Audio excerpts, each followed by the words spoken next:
Masoud. Oh, okay. So Levi ben Masuda, רפואה שלמה, אסנת בת התרצה מרגושה חיה, טליה רחל בת לונה ליאוני, בעזרת השם שאלוהים ייתן להם רפואה שלמה, רפואת הנפש ורפואת הגוף. Anybody else? אני רפואה שלמה. וירדנה בת אסתר, בעזרת השם, רפואה שלמה, רפואת הנפש ורפואת הגוף. And I also want to dedicate this shiur to my uncle, Elui Nishmat Samuel Ben Yael Jacqueline.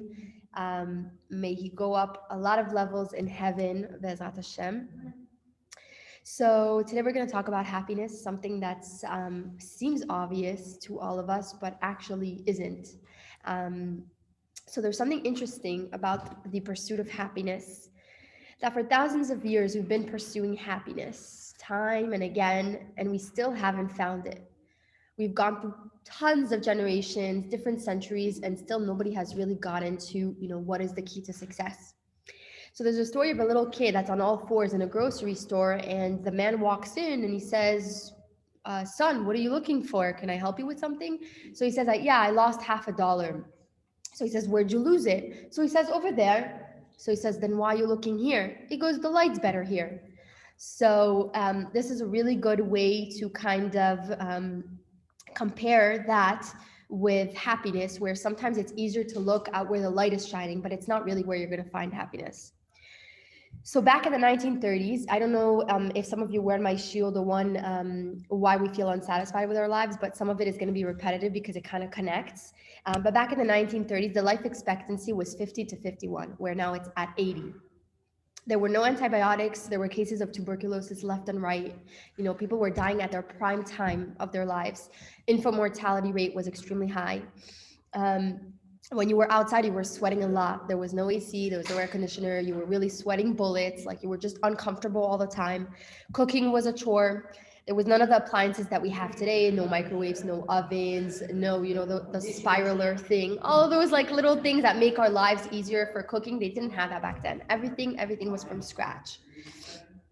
And now, if you were to take that person from the 1930s and you were to tell them that cooking would be a lot easier and there would be no case of tuberculosis for years to come, and that we have AC and you would never have to be hot again, you just go into the air conditioning and you wouldn't have to sweat, and we would have all of the technologies that will make us a lot happier, and also that the life expectancy will be at 80 versus 50, so you're gaining so many years versus dying so young.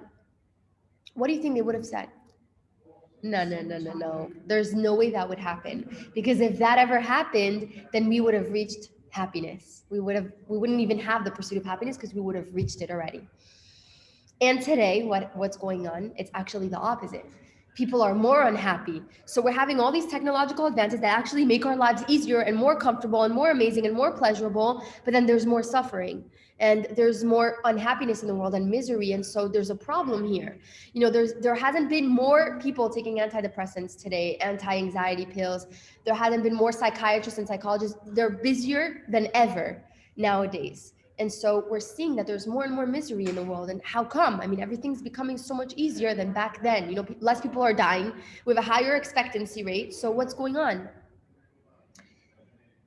We're looking in the wrong place, where the light is better, not where happiness can actually be found.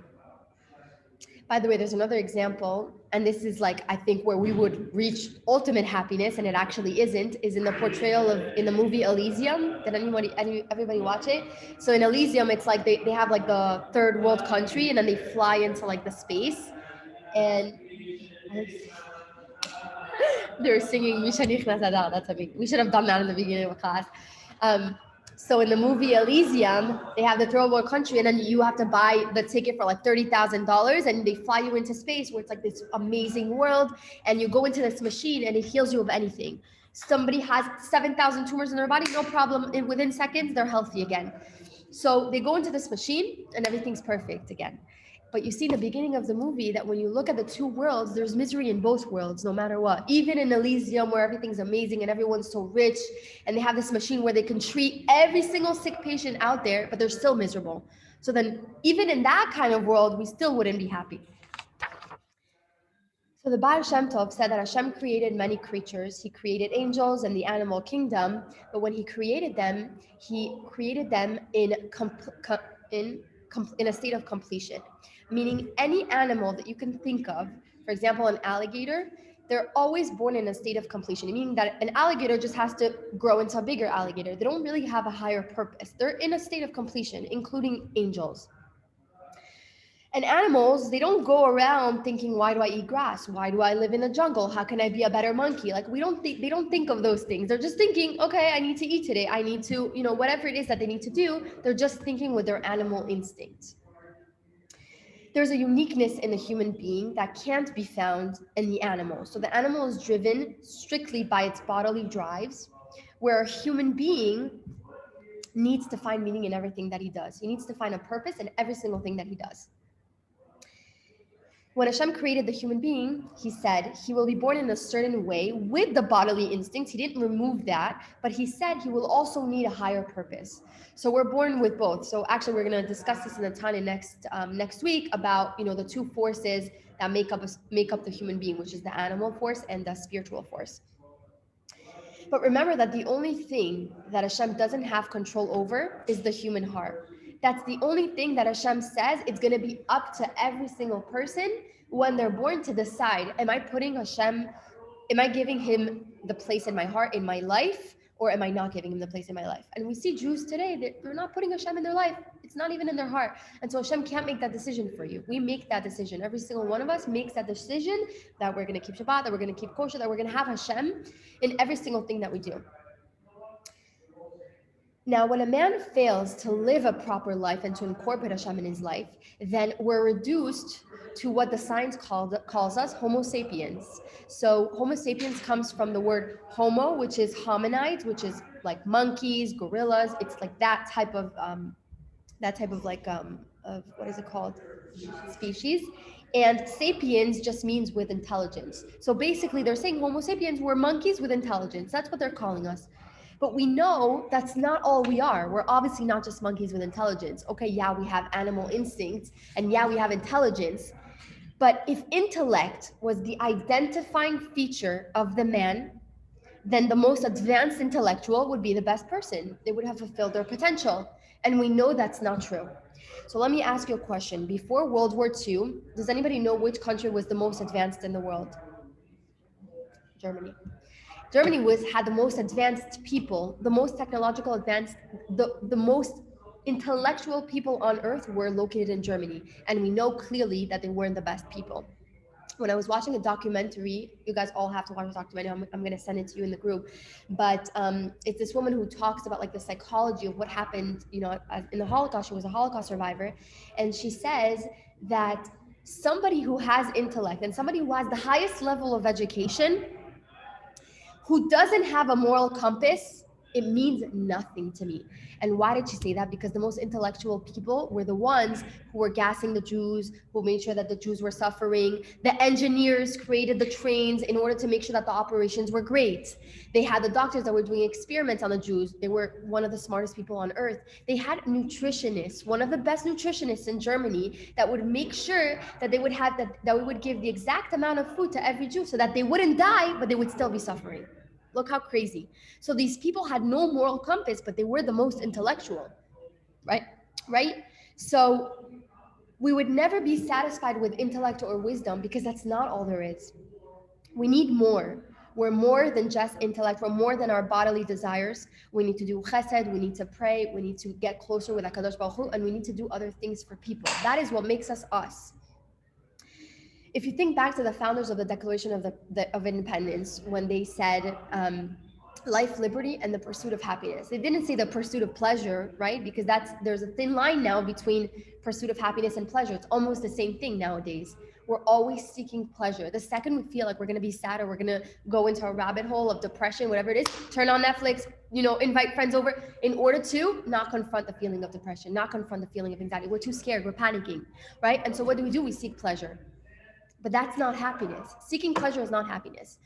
Addicts, people who seek pleasure, what do? They go for cocaine, they go for all these drugs, and they get pleasure for the moment. But then are they the happiest people that we know? The opposite. They're the most depressed people that we know. They're people who are suicidal.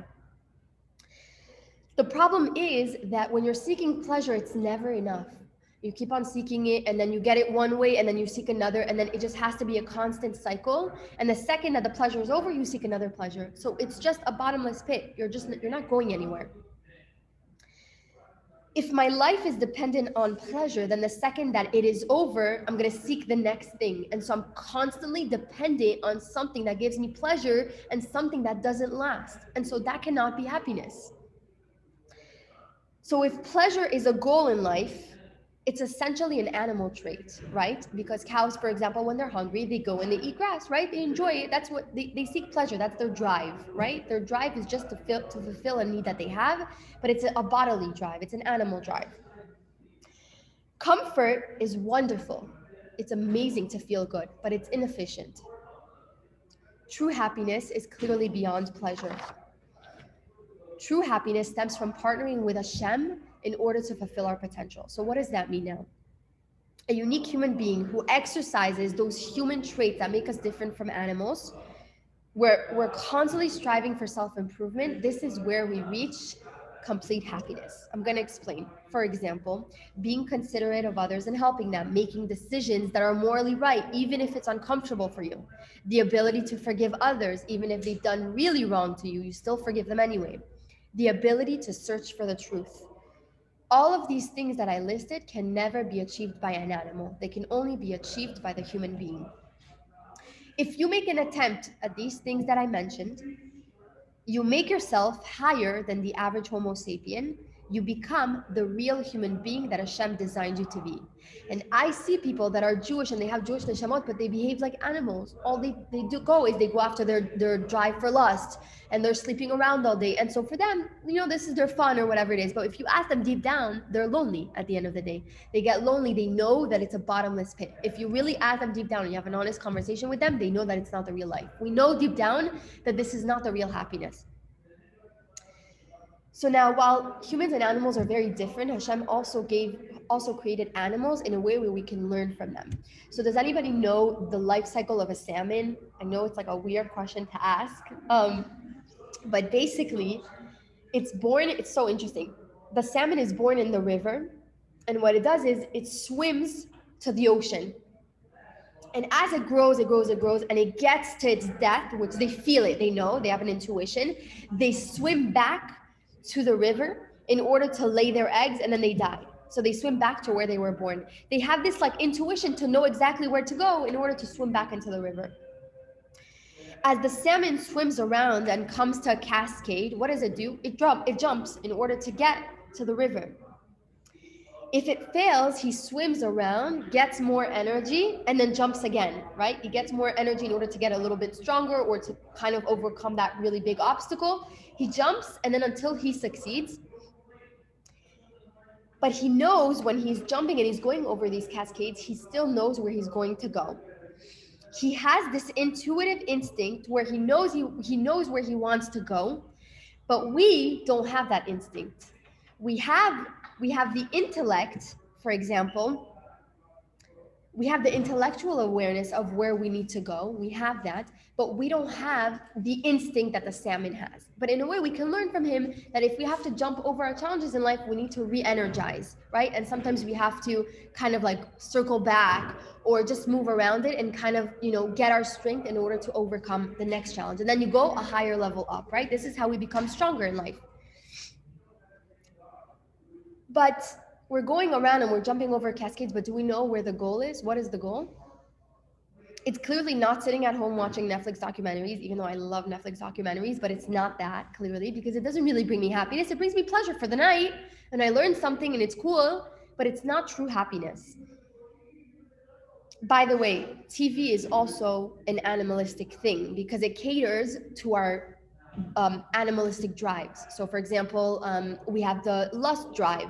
And what is Netflix all day and all night? What is it? They show, all of that, intimate stuff. Literally every other documentary, every other show, every other movie, it's like they have to show that. Why? Because they want to cater to the animalistic aspect of a human being. So the goal is not to be comfortable in our homes or gaining typical pleasures from watching TV or even doing pleasurable things. So what's the golden ticket to happiness? Where should we be shining the light, really? The book of Tehillim starts with the word Ashrei. It means happy, actually. But it's interesting because if you were to translate it in English, it actually means these are the happinesses of. It doesn't make sense, but it's these are the happinesses of. It's a plural construct. It's to hint to us that there are many forms of happiness in Judaism. So if somebody was to ask me, what is happiness? I can't tell you. There's many forms, and some person might have that type of happiness, and another person has another type of happiness, but they all come down to the same thing. So I'm going to explain. Happiness is not the core concept of Judaism. Okay, so if they were to write the foundation of Judaism, it would be life, liberty, and the pursuit of holiness. Why do I say that? Because when we look at who do we have to emulate in the Bible, who do we have?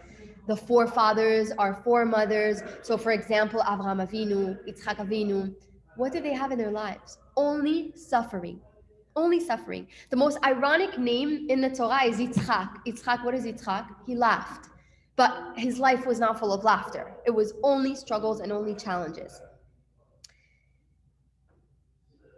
Yitzchak had a hard life because he's born and then right away his father wants to sacrifice him to Hashem. So he's like, oh my God, like he doesn't even realize that there is like a love between a father and a son. He experiences that. Then as a father, Yitzchak had Cain and who were fighting, constantly fighting against each other, hating each other, wanting to kill each other. And then at the end of his life, one of them, he was deceived by one of his sons. So it was a really hard life that was always full of struggle.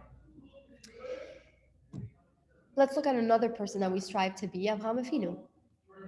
Avraham Avinu was sent to leave his home and his entire family and everything that he knew, he had to leave, right?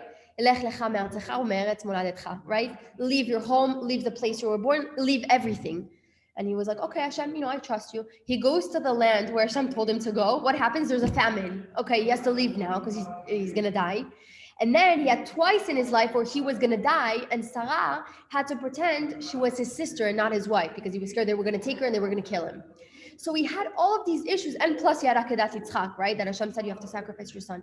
Look at all of the struggles that Avraham Avinu and Yitzchak Avinu, and you can see all of the heroes in the Bible, they're all struggling. It's not like they're happy. This is not happy people. So hold on. So the Torah tells us we have to emulate Avraham Avinu. We have to emulate Yitzchak Avinu. We have to emulate all of these people who struggled. Sarah Imenu couldn't have a baby until she was 120. Hashem went to Avraham and he said, you see all the stars in the sky? That's how many kids you're going to have. And he had to be at an old age where he had to have at least one child. So how does that make sense?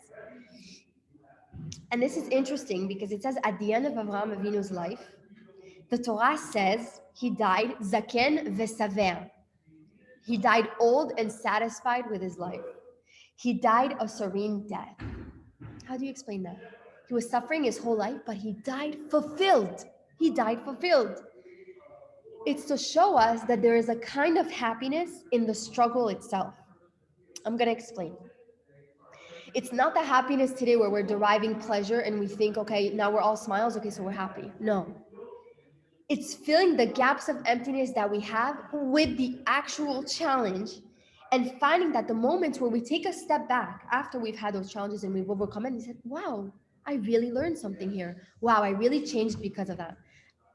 Remember what we were talking about, Erica and Esty, last week about like everything that I went through in my life. And I was like, wow. And then that moment where I realized that guy is not for me, or, this is my relationship with Hashem. That little instinctual moment was the happiest moment that I've ever had, because it was kind of like this, like awareness that, okay, this is life. Like I've overcome this struggle. And that's where the happiness is.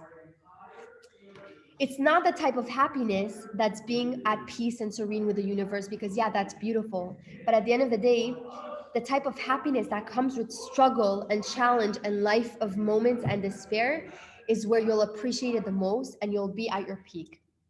Rabbi Jonathan Sachs, is an amazing, amazing rabbi. He said, you find God in the very act of doubting and questioning. And there's a certain kind of fulfillment and passion in the struggle itself. There's a very thin line between happiness and despair. And why do I say that? Because usually when we're at our lowest moments, then what happens? We're at our highest. It gets really, really bad, and then suddenly it starts getting better. And you're like, wow, I really learned so much. And so I'm going to give another example.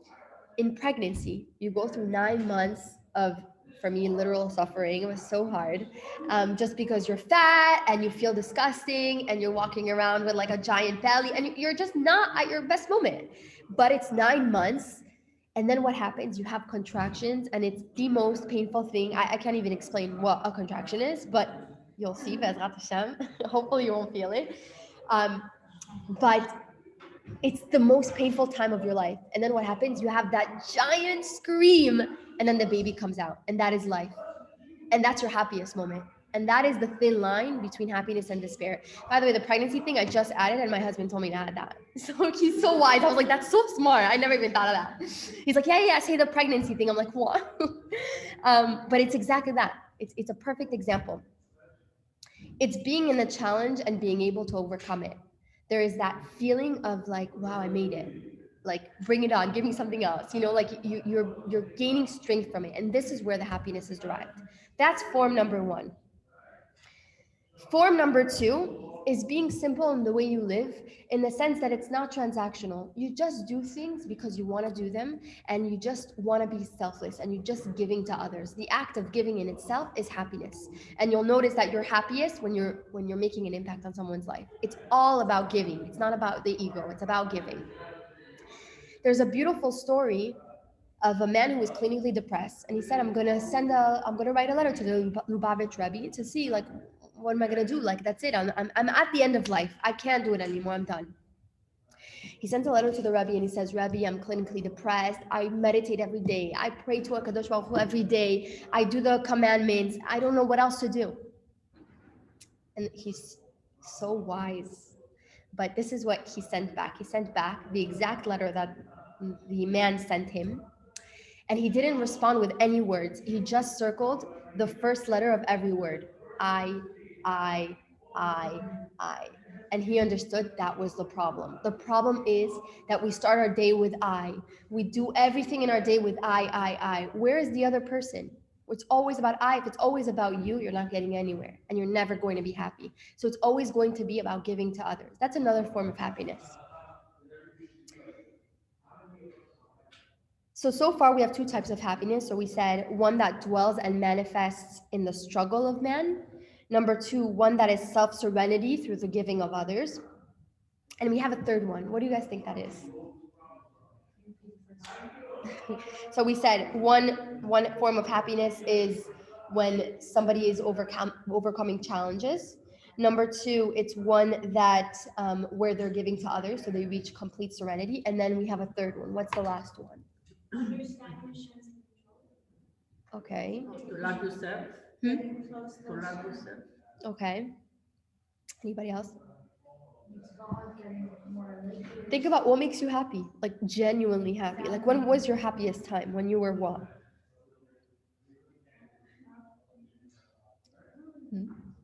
Were you saying something? Talking to yourself. It's fine. When I have your kids. That's for sure. The third one is gratitude. And it sounds so cliche, like, yeah, be grateful for what you have. It's going to reach like happiness. Like, no. So let me explain what that means. Getting more than you need is what? Abundance. It's wealth. That's getting more than you need. Getting more than you deserve, that's true gratitude. Meaning everything that you get in life, you're like, wow, I really didn't deserve this and I got it. That's real gratitude. That's honest gratitude where the ego is not even involved. Why? And I'll give you an example. If you get paid more than you're supposed to, what are you going to say? Okay, well, I worked really hard, so like I deserve the money. You're not going to say, oh my God, I really don't deserve this. Like, I'm so grateful for it. Nobody thinks like that, right? Unless you're like the biggest tzaddik of the dog and you're like, wow, oh my God, I don't deserve this. Oh my God.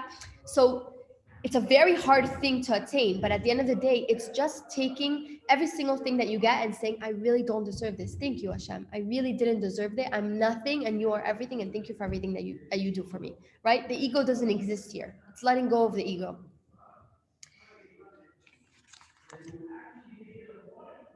When we have an attitude of, I don't deserve all this good, the more things that we're going to get, the more we're going to be grateful for them, no matter what they are, no matter big, no matter small. You just get into the habit of saying, I don't deserve it. Wow, thank you, Hashem. That's another form of happiness. My husband told me to say this too.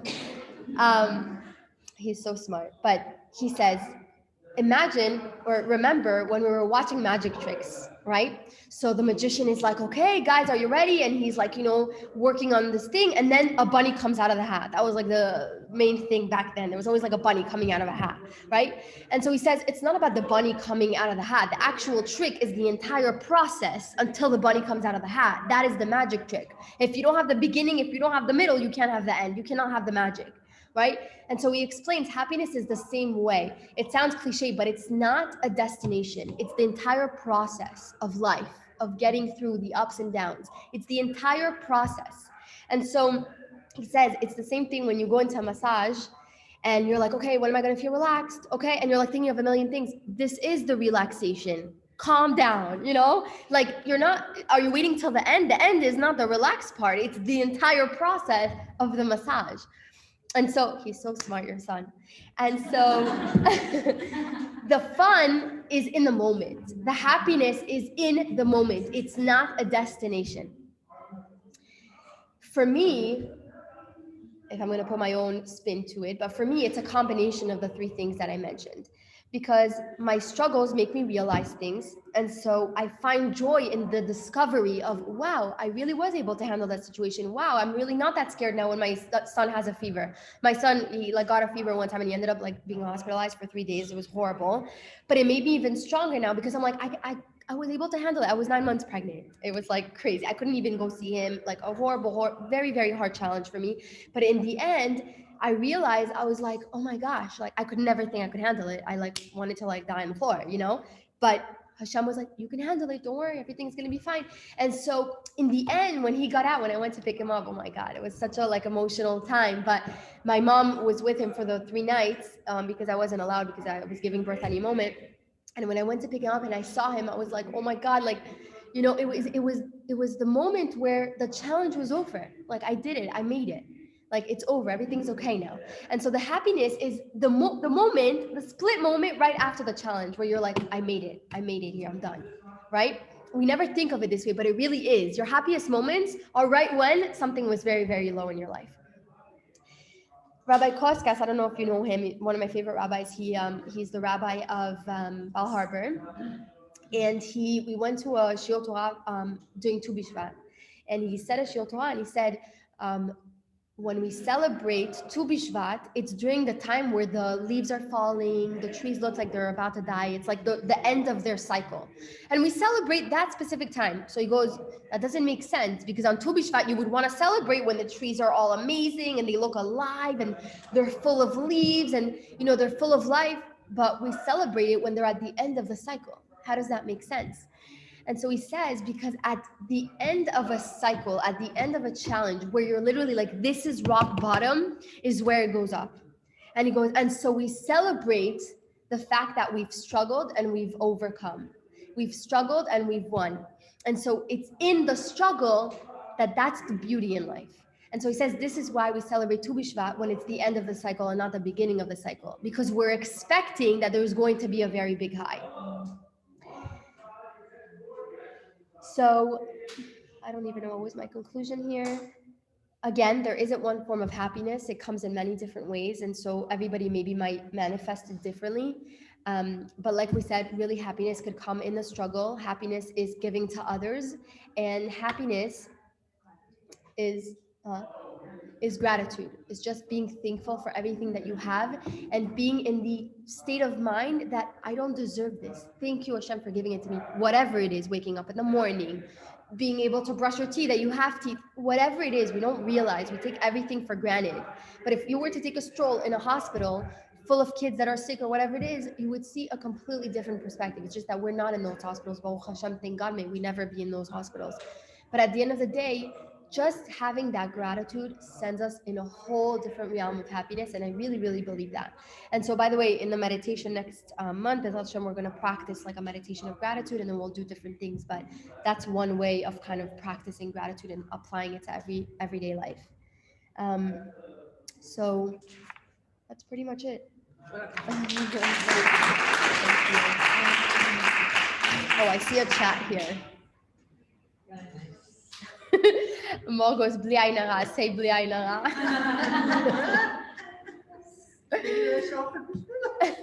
He has a lot of food in the house. Anybody have any questions, comments, things that you But want you to talk do with? about the Koskas, he said the leaves is going to falling down, but in Israel, and to Mishpat, השקדיה פורחת and everything, So he says that we celebrate the cycle like where I they're don't dead. know, it's different in Israel, because we celebrate. It's winter though, so like everything is. No, I know, but in Israel, Yeah. it's like, Oh, really? Yeah. It's interesting. She said, Holiness said she would go. Who? Oh, I don't remember what she said. It was really nice though. כל הכבוד. Yeah, you liked it. Okay, guys, I hope you're going to be happy this month of Adar. It's very important. Liot besimcha. You liked it? Good. Thank you. It wasn't too long.